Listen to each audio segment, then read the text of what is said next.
C'est le moment digital de ce programme. Vue du web, c'est elle qui vous permet à chaque édition de vivre la campagne présidentielle telle qu'elle est perçue sur Internet et sur les réseaux sociaux. Accueillons ici Valorian Obissi. Bonsoir Valorian. Salut Annie, le digital sera à coup sûr au cœur de l'élection présidentielle du 7 octobre prochain. Entre des candidats 2.0, des internautes à l'affût de la moindre information liée à cette élection et surtout prêts à commenter, on n'est pas prêt de s'ennuyer. Alors, pour cette première de Vue du web, on vous présente les profils digitaux de 4 des candidats en course pour cette présidentielle. Et pour ce qui est des 5 autres, vous les découvrirez l'édition prochaine.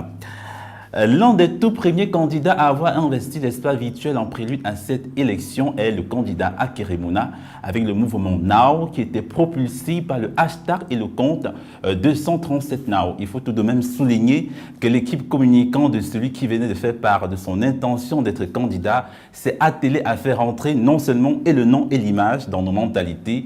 Le désormais candidat du Front populaire pour la démocratie, c'est une communauté de près de 40 000 membres sur les deux principaux réseaux utilisés par les Camerounais que sont Facebook et Twitter, où il est inscrit depuis 2013, comme on peut le voir là. Et il faut tout de même noter qu'il y a une certaine irrégularité dans les publications de Akeremouna. Alors, pour plus d'informations sur le candidat lui-même, le site 237 Now est justement ce qu'il vous faut.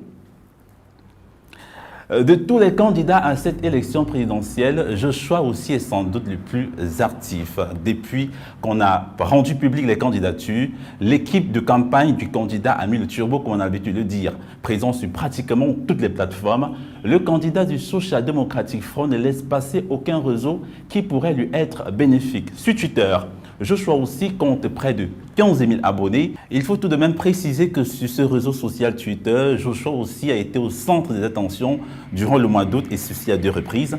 La première fois, c'était juste après sa soirée organisée pour aller à la rencontre d'un électorat féminin et comprendre ses besoins. Et une deuxième fois, c'était le 22 août, lorsqu'il a rendu public son équipe, son programme de campagne. Il faut aussi dire que Joshua, lors de ses descentes sur le terrain, se fait accompagner, entouré des influenceurs, l'idée étant bien sûr de relayer ce qu'il fait sur le terrain. Allons sur Facebook, où sa page Joshua aussi est aimée par plus de 64 000 personnes. Il faut dire que c'est une page assez colorée. On peut y voir toutes les actions menées sur le terrain. Pour ce qui est des informations sur le candidat lui-même, son site Joshua aussi 2018 est justement approprié sur cela. Et à travers cette plateforme, vous pouvez devenir, si vous le souhaitez, bénévole pour sa campagne. Paul Biya. Le président sortant du haut de ses 85 ans n'est pas en marge du train digital. Toutefois, même s'il communique déjà assez bien sur ses activités de président de la République, il faut dire que ce n'est pas encore vraiment le cas sur celle de candidat où la règle absolue reste la discrétion. Sauf le 13 juillet dernier, quand il a décidé d'annoncer en exclusivité sa candidature sur le réseau social Twitter. Déjà présent sur Twitter avec son compte PR Paul Biya ou encore sur Facebook avec Président Paul Biya, il faut dire qu'il est très suivi, notamment sur Twitter avec près de 342 000 followers et sur Facebook où il y a près de 900 000 personnes qui suivent au quotidien ses activités. Paul Biya 2018, une autre page Facebook a toutefois vu le jour il y a quelques semaines de cela, juste après qu'il ait fait part de sa candidature.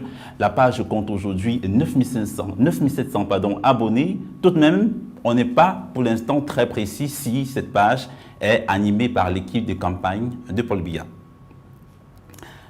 On termine cette première phase de présentation des profils digitaux des candidats avec un autre qui est lui aussi très présent en ligne. C'est le candidat du Parti uni pour la rénovation sociale PUS.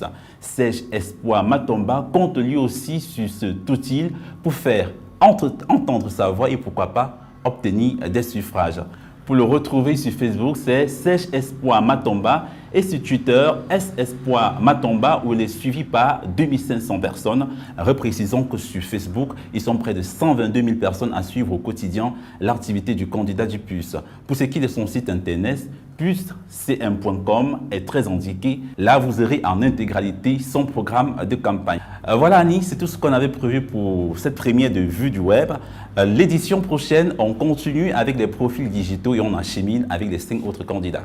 Merci Valorian pour cette riche et première édition de Vue du web. On se retrouve à la prochaine édition. À très bientôt.